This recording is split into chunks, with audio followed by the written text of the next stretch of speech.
Hi friends, welcome to film revive. ఈరోజు మనం మాట్లాడుకున్న రిటర్న్ ఆఫ్ ద డ్రాగన్. ఏంటి ఈ సినిమా? లవ్ టుడే తర్వాత వస్తున్న సినిమా.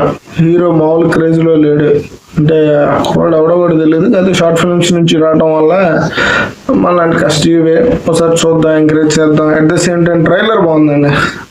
ట్రైలర్ బాగుంది, రైటింగ్ అవుతుంది, స్టోరీ అవుతుంది.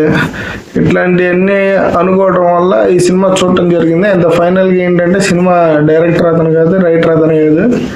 మనోడిని చూసి ఇన్స్పైర్ అయ్యి వేరే వాళ్ళు కథ రాశారు, వేరే వాళ్ళు డబ్బులు పెట్టారు, వేరే వాళ్ళు డైరెక్షన్లు చేశారు. చాలా అద్భుతంగా అనిపించింది. ఎందుకంటే మన దగ్గర టిల్లు బాబాయ్ ఇంకా కథలు రాసుకుంటున్నాడు, శేషు బాబాయ్ ఇంకా కథలు రాసుకుంటున్నాడు, కిరణ్ అబ్బోర్ ఇంకా రాసుకొని చేసుకుంటున్నారు. కానీ మనోడు డైరెక్ట్గా కిరణ్ ఒక సినిమానే చేసినట్టు ఉన్నాడు బాబాయ్, నెక్స్ట్ సినిమా నుంచి బయట వాళ్ళు రాసినట్టున్నారు, 2 సినిమాలు రాసుకున్నట్టున్నాడు. అట్లా మనోడు 2వ సినిమానే బయట వాళ్ళు రాయటం అట్ ద సేమ్ టైం 4 హీరోయిన్లు. ఈ కొండ గారికి పెట్టినట్టు డియర్ కామ్రేడ్ తర్వాత యూనివర్సల్ లవరా, వరల్డ్ గ్రేటెస్ట్ లవర్ అందులో కూడా ఉంటది. హీరో అవగానే, హీరో అయ్యాక ఒక 5-6 హీరోయిన్లు పెట్టుకొని ఎంజాయ్ చేసుకుంటూ ఒక మూవీ చేద్దాం, మంచి హిట్ అయింది అనే ఫీలింగ్ ఎక్కువ మందికి ఉంటుందండి. ఎక్కువ అచీవ్ చేద్దానికి స్ట్రగుల్ అయిన వాళ్ళకి అలాంటి రిలాక్సేషన్ సినిమా చేయాలని ఉంటుంది. యాజ్ ఇట్ ఈస్ ఇది అలాంటి సినిమానే అని అనుకోకండి. ఇది చాలా ఎక్సలెంట్ వెళ్ళిపోయింది ఈ సినిమా. ఎందుకు ఎక్సలెంట్ వెళ్ళిందంటే వాడు చూపించినట్టు ఉంటుంది. వాడు ఎలా అయితే ఫన్ ఉంటుంది, ఎమోషన్స్, చిన్న ఎమోషన్స్. మనకి లవ్ టుడేలో సినిమా అంతా పందాలు వెళ్ళిపోయినా లాస్ట్గా రాధిక్ గారు వచ్చి సెట్ చేసేస్తారు. జీన్స్ సినిమాను కూడా అట్లానే సెట్ చేస్తారు. అది ఆడింది కూడా దానివల్ల శంకర్ గొప్పతనం అనేది పక్కన పెట్టేద్దాం, గ్రాఫిక్స్ అయ్యి. జీన్స్ సినిమాలో కూడా రాధిక్ గారు ఎలిమెంట్ లేకపోతే ఆ సినిమా ఆడదు. At the same time Love టుడేలో కూడా బాగా వర్కౌట్ అయింది ఆ సిచ్యువేషన్. ఇంకా ఈ సినిమాలో కూడా అలాంటి ఒక అద్భుతమైన సిచ్యువేషన్ ఉంది. కొన్ని కథలను అలా తీసుకెళ్తారండి, అది వెరైటీగా ఉంటుంది. ఏంటంటే మనకి తెలుసు ఒక కథ ఇక్కడ స్టార్ట్ అయితే ఇక్కడ ఎండ్ అయింది, సో ఈ మధ్యలో అలా చెప్తారు అని ఎక్స్పెక్ట్ చేస్తూ ఉంటాం. కానీ ఇక్కడ ఎండ్ అయిన తర్వాత దానికి ఇంకో కంటిన్యూషన్ తీసుకెళ్తారు, చిన్నపాటిది ఎక్స్టెన్షన్. మన బేబీ సినిమా ఉంటుంది, ఓకే లవ్ స్టోరీ బ్రేక్ అయింది, మ్యారేజ్ అయింది, అక్కడితో అయిపోద్ది అని అనుకోకుండా మ్యారేజ్ అయిపోయాక కూడా ఆడితో ఇంకో షార్ట్ వేసి వాడు చూసి ఆడు ఇంకా ఆటోలు తోలుకుంటున్నాడు, ఇది పెళ్ళి దాన్ని సంసారం చేసుకున్నది, అది ఎట్లా క్లోజ్ చేస్తాడు ఆ సినిమాని. అంటే ఒక అడుగు దాటి అయిపోయింది అని అనుకున్నప్పుడు మన కాల్పు సినిమాలో కూడా వీడు కూడా చచ్చిపోయాడు అని అనుకుంటాం, నెక్స్ట్ ఇంకో సీన్ వేసి చచ్చిపోలేదు, ఇంకా లైఫ్ ఉంది.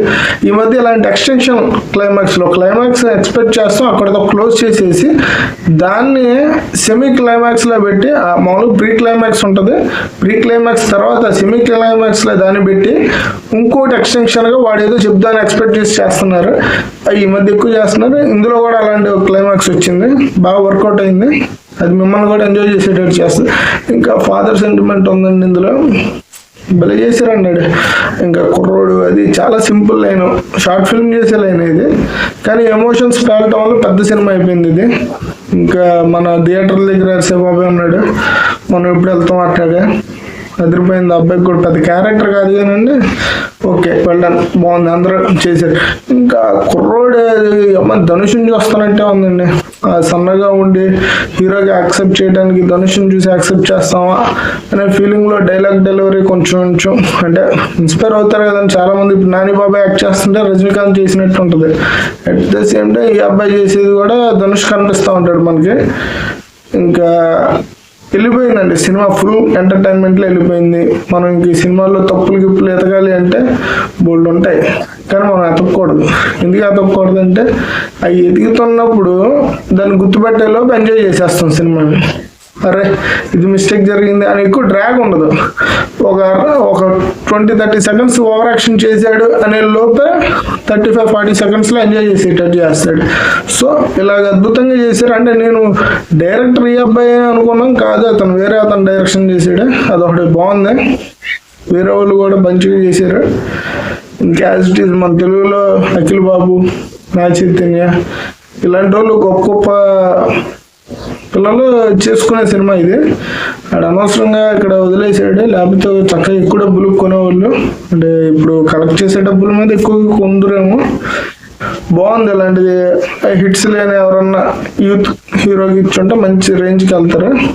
ఇది మన స్వార్థం, మన తెలుగు వాళ్ళు కూడా బాగుండాలి కదా అని థ్యాంక్స్ ఫర్ వాచింగ్ అండి. మీరు చూడండి, ఇంకా అనుపమ పాప ఉంది, అద్భుతంగా చేసింది.